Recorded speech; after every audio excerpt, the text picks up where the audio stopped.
जमीन पर जंग होने की वजह से जमीन पूरी तरह तबाह हो गई थी, इसीलिए कुछ लोगों को चांद पर भेजा गया ताकि वहां पर जाकर वो लोग बाकी के इंसानों के लिए लोनीज बना सकें। और जब ये सारा काम हो गया जिसके बाद इंसान जमीन को छोड़कर चांद पर जाकर रहने लगे। लेकिन चांद पर रहना इतना आसान नहीं था क्योंकि वहां पर मटर का तूफान आया करता था, तो इसीलिए उन्हें ये सारे फैसले बदलने पड़े। जिसके बाद इंसान ने चांद पर माइनिंग करना शुरू किया ताकि वो चांद पर जिंदगी गुजारने के आसान हल ढूंढ सके। तो बहुत से लोगों को माइनिंग के लिए रखा गया जिन्हें माइनर्स कहा गया, और साथ ही ये असूल भी बनाया गया कि ये माइनर अपनी फैमिली के साथ ही चांद पर रहेंगे। अब हमें माइनर्स के बच्चे दिखाए जाते हैं जो कि इसी जगह यानी कि चांद पर पैदा हुए थे। वो सभी मिलकर स्पेस रोवर यानी कि जो गाड़ी चांद पर चल सकती थी उसे चुराने की कोशिश कर रहे थे। तभी वहां पर कोई आता है जिससे डर कर सभी छुप गए थे। इन्हीं में एक बच्चा जिसका नाम कैलिफ होता है, उसके हाथ में कैप्सूल था। उसके डैड भी एक माइनर थे जो कि काम करने के दौरान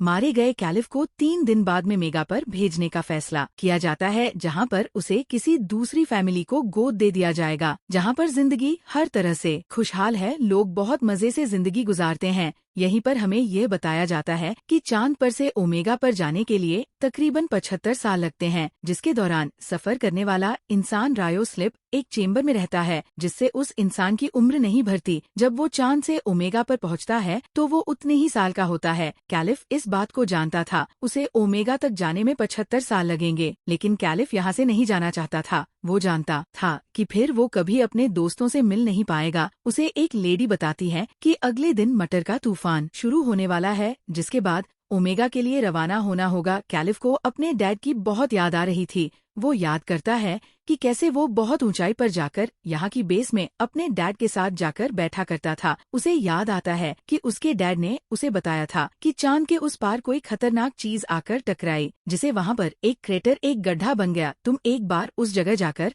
लाजमी देखना, मगर चांद के उस पर किसी भी इंसान को जाना मना है। और जिस कैप्सूल को हमने कैलिफ के हाथ में देखा वो एक गार्ड ने उसे दिया था जो उसे उसके डेड की राख में से मिला था। तभी जब कैलिफ बैठा ये सब सोच रहा था तो उसके पास उसके 3 दोस्त आते हैं जो उसके जाने की वजह से बहुत दुखी थे। इनमें एक दोस्त जिसका नाम डेलन होता है, वो कैले के डैड की आखिरी ख्वाहिश को जानता था जो क्रेटर के पास जाने की थी। डेलन कहता है क्यों ना तुम्हारे जाने से पहले हम उस क्रेटर को देख आएं, इस तरह तुम्हारे डैड की आखिरी ख्वाहिश भी पूरी हो जाएगी। लेकिन यह सब कुछ इतना आसान नहीं था। इन्हें वहाँ पर जाने के लिए जिन जिन चीजों की जरूरत होती है ये उन चीजों को इकट्ठा करते हैं। अब इन्हें यहाँ से बाहर जाने के लिए एक कोड की जरूरत थी। डेलन बताता है कि यहाँ पर एक लड़की है जिसका नाम एडिसन है। एडिसन कुछ दिन पहले जमीन से चांद पर शिफ्ट हुई थी। उसका कोई दोस्त भी नहीं था। वो एक साइंटिस्ट की बेटी थी। तो डल कहता है क्या पता उसको कोड के बारे में पता हो। जब वह एडिसन से बात करने जाता है तो वो उससे कोई बात नहीं करती और वहाँ से चली जाती है। यह देखकर डेलन उसके पीछे जाता है और उसे अब सारी बात के बारे में बताता है। वो कहता है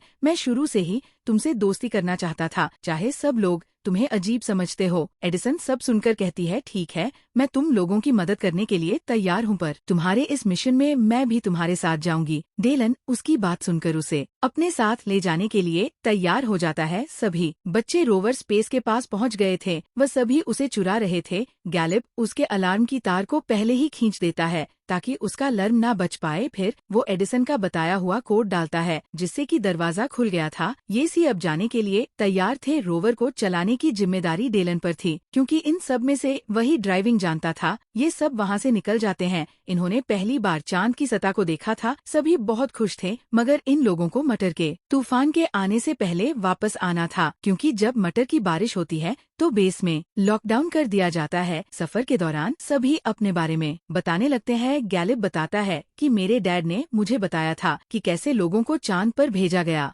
और फिर उनसे माइनिंग करवाई गई, मगर चांद पर रहकर माइनिंग करने के काम को कोई भी इंसान लगातार नहीं कर पाता। जैसे कि अगर वह इंसान काम के दौरान मर जाए तो उसके बेटे या फिर उसके फैमिली के किसी भी इंसान को उसका काम पूरा करना होगा। बस इसके लिए शर्त ये होती है कि उस इंसान के बेटे की उम्र 18 साल होनी चाहिए। अगर वो इससे कम उम्र का होगा तो ऐसे ही उसे किसी दूसरी फैमिली को गोद दे दिया जाएगा जो ओमेगा प्लेनेट पर रहते होंगे। जिन्होंने चंद पर भेजा था वो तो हंसी खुशी अपनी जिंदगी ओमेगा पर जाकर गुजारने लगे। एडिसन कहती है तो क्या हुआ, एक माइनिंग करने का ही तो काम दिया गया था जो सिर्फ 20 साल तक करना है। एडिसन एक साइंटिस्ट की बेटी थी तो उसे असल बात के बारे में नहीं पता था। यहाँ पर डेलन उसे सारी बात समझाता है कि अगर माइनिंग करता हुआ इंसान मर जाए कि उसके बेटे को बाकी के साल पूरे करने होते हैं। ये सुनकर एडिसन थोड़ा हैरान थी। अब आगे का रास्ता इन्हें पैदल चलकर तय करना था। सभी अपने अपने स्पेस सूट पहन लेते हैं। एडिसन का सूट इन सब में से थोड़ा अलग था और अच्छा भी। खैर ये बाहर आते हैं जहाँ पर ग्रेविटेशनल फोर्स न होने की वजह से सभी बहुत ऊंची छलांगे लगा रहे थे। सभी यहाँ पर खेलने लगते हैं। एडिसन की नजर जब जमीन प्लेनेट पर पड़ती है तो थोड़ी उदास हो जाती है और जमीन पर अपने गुजरे पलों को याद करने लगी थी। जब एडिसन वापस आती है तो देखती है कि सभी एक ऑक्सीजन गैस के कंटेनर की मदद से स्पेस में ऊंचाई तक जा रहे थे। उन्होंने खुद को रोवर के साथ रस्सी से बांधा हुआ था ताकि यह स्पेस खला में दूर तक ना जा पाए। एडिसन ये देख कहती है कि यह खतरनाक हो सकता है, ऐसा मत करो, मगर उसकी कोई बात नहीं सुनता। जब ये सब कुछ कैलिफ का एक छोटा दोस्त करने लगता है तो झटका लगने की वजह से उसकी रस्सी टूट गई थी, जिस वजह से वो स्पेस खला में दूर चला गया था। ये सब देखकर कैलिफ और उसके बाकी के दोस्त ऑक्सीजन सिलेंडर लेकर उसे बचाने की कोशिश करते हैं। सबने मुश्किल से अपने दोस्त को बचा लिया था मगर इन सब में उनकी बहुत सारी ऑक्सीजन खत्म हो गई थी। इनके पास इतनी भी ऑक्सीजन नहीं बची थी कि यह क्रेटर तक पहुंच पाते। सब बुरी तरह से फंस चुके थे। तभी कैली को याद आता है कि उसके एक दोस्त ने बताया था कि इधर ही कहीं पर एक आउटपोस्ट है, क्या पता इन्हें उधर जाकर ऑक्सीजन मिल जाए। यह बात सुनकर कैलिफ का दोस्त बोलता है कि मैं वहाँ पर नहीं जाऊंगा क्योंकि मेरे भाई ने मुझे बताया था कि उधर भूत रहते हैं। यह बात सुनकर डल उसका मजाक बनाने लगता है और इसी बात पर दोनों की आपस में लड़ाई हो गई थी। ये देखकर कैलिफ जोर से चिल्लाता है और कहता है कि जितना वक्त साथ रहने के लिए बचा है तुम ऐसे ही लड़कर उसे बर्बाद कर देना चाहते हो। इस बात को सुनकर दोनों ने दोबारा से दोस्ती कर ली थी। खैर ये उस आउटपोस्ट पर पहुंच जाते हैं जिधर बहुत अंधेरा था। उधर इन्हें इंसानों की परछाइयां भी नजर आती हैं, जिसे देखकर सभी डर गए थे। लाइट्स चलाने पर इन्हें पता चलता है कि वह कोई इंसान नहीं बल्कि पुतले थे और यह कोई आउटपोस्ट नहीं बल्कि एक ऐसे घर का मॉडल था कि अगर इंसान चांद पर रहते तो ऐसे घरों में रहा करते। खैर वहाँ पर इन्हें थोड़ा सा खाना और ऑक्सीजन मिल जाता है। रात भी हो गई थी इसीलिए सब इधर ही रात गुजारने का फैसला करते हैं। डेलन अपने बारे में एडिसन को बताता है कि मेरे डैड मुझे अकेला छोड़कर चले गए। एडिसन भी अपने बारे में बताने लगती है कि मेरे मॉम डैड की डाइवोर्स तलाक हो गई थी, जिसके बाद मेरी मॉम मेरे भाई को लेकर ओमेगा प्लेनेट पर चली गई। मैं बहुत अकेला महसूस करती हूँ। सब लोग सो गए थे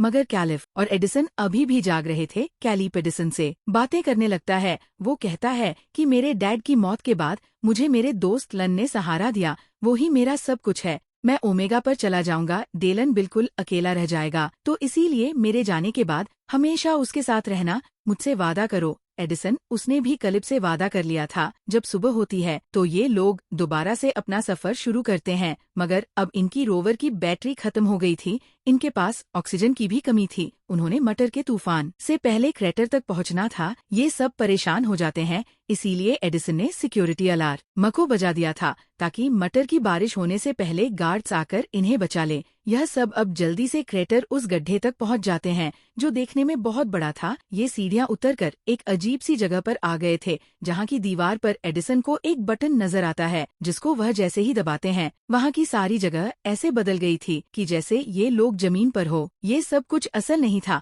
मगर फिर भी इन्हें बहुत पसंद आता है। गैलिप यहाँ पर जब एक पत्थर हटाकर देखता है तो उसके नीचे उसे अपने मॉम डैड की राख और उनकी तस्वीरें मिलती हैं। कैलिप ने उस तस्वीर में अपनी मॉम को पहली बार देखा था। वो सारी बात को समझ जाता है कि उसके डैड आखिर क्यों चाहते थे कि वो यहाँ पर आए। वो बहुत दुखी था। डेलन उसे कहता है कि अपनी जिंदगी के इस हसीन चांस को क्यों खो रहे हो। यहाँ पर हर इंसान यही चाहता है कि वो माइनिंग के 20 साल पूरा करने के बाद ओमेगा पर जाएगा और वो बहुत कम लोग होते हैं। तुम्हारे डैड ने भी तो इसीलिए अपनी जान दे दी। यहाँ पर उसे ये बात पता चलती है कि उसके डैड ने जानबूझकर अपनी जान ली थी कि कैलिफ को मेगा पर भेज दिया जाए, वो एक अच्छी जिंदगी गुजार सके, जिसके बारे में कैलिफ के अलावा सब जानते थे। डेलन कहता है कि अपने डैड के गिफ्ट को लेने से इनकार मत करो, उन्होंने अपनी जिंदगी देकर तुम्हें यह तोहफा दिया है। तभी इनकी बातों के दौरान एक दोस्त की तबीयत खराब हो जाती है। ये सभी जल्दी से उसे लेकर अपनी रोवर तक पहुंचने की कोशिश करते हैं, मगर तभी मटर का तूफान शुरू हो गया था। सभी खुद को बचाने की कोशिश कर रहे थे। एडिसन भी खुद को बचाते हुए इनसे अलग हो जाती है। वो जब किसी को नजर नहीं आती तो कैलिफ और डेलन उसे बचाने जाते हैं। एडिसन के हेलमेट में दरार आ गई थी, इसीलिए वो बेहोश हो जाती है। कैलिफ और डेलन एडिसन को बचाकर वापस ले आते हैं, मगर इसी बीच डेलन भी गिर जाता है, लेकिन उसे कैलिफ ने बचा लिया था। सभी रोवर के अंदर आ जाते हैं, जिसकी खिड़कियां भी मटर के तूफान की वजह से टूट गई थी। इनके पास ऑक्सीजन भी कम थी, तो इसीलिए जिंदा अब नहीं रह सकते थे। सभी उसी रोवर में बैठकर अपनी मौत का इंतजार करने लगते हैं। सब समझ गए थे कि अब वो नहीं बच पाएंगे, मगर इन्हें इस बात की खुशी थी कि सभी एक साथ मरेंगे। जिसके बाद सभी बेहोश हो गए थे। इस हादसे के बाद हमें कहानी कुछ वक्त आगे की दिखाई जाती है। हमें कलिप दिखाया जाता है, जो ओमेगा पर पहुंच चुका है। मतलब उस हादसे को 75 साल हो चुके थे। कलिप रायु स्लिप में था, मगर अब वो जाग जाता है। चांद पर से ओमेगा पर जाने के लिए तकरीबन 75 साल लगते हैं, जिसके दौरान सफर करने वाला इंसान रायु स्लिप एक चेम्बर में रहता है, जिससे उस इंसान की उम्र नहीं बढ़ती। जब वह चांद से ओमेगा पर पहुंचता है तो वह उतने ही साल का होता है। उसे अपने दोस्तों के बारे में जानना था। तब एक नर्स आकर उसे एक डिवाइस देती है, जिसमें उसके दोस्तों के मैसेजेस रिकॉर्ड थे। उसे पता चलता है कि उस दिन इनको बचा लिया गया था। उसके दोस्त अपनी आधी से ज्यादा जिंदगी गुजार चुके हैं। जैसा कि एक दोस्त ने अपनी बेसबॉल टीम शुरू की और दूसरा दोस्त एडमिनिस्ट्रेटर बन गया, तो बाकी वादे के मुताबिक एडिसन ने डेलन से शादी कर ली थी। अपने दोस्तों की जिंदगी के बारे में जानकर, उनकी बढ़ती उम्र की आवाज को सुनकर कैलिप बहुत खुश होता है, मगर अभी भी उसे इस बात का दुख था कि वह अपने दोस्तों के साथ अपनी जिंदगी नहीं गुजार सका। ओमेगा प्लेनेट पर एक फैमिली ने कलिप को गोद ले लिया था। वो इस माहौल में घुल मिल जाता है। वो यहाँ पर एडिसन के भाई को भी ढूंढता है, जिसके बारे में एडिसन ने बताया था कि वह उसकी मॉम के साथ ओमेगा पर रहता है। कैली एडिसन के भाई को उसकी बहन के एक कमों के बारे में बताता है, जिसने चांद पर माइनिंग जैसे उसूलों के खिलाफ काम करके उन्हें खत्म करवा दिया था। और इसी के साथ इस फिल्म की कहानी भी यहीं पर खत्म हो जाती। सो गाइस, अगर आपको ये वीडियो पसंद आया है तो इस वीडियो को लाइक शेयर के साथ हमारे चैनल को सब्सक्राइब जरूर कर लेना। बाकी मैं मिलता हूँ आपसे अगली वीडियो में। तब तक के लिए आप हमारे चैनल की और वीडियोस को भी देख सकते हैं।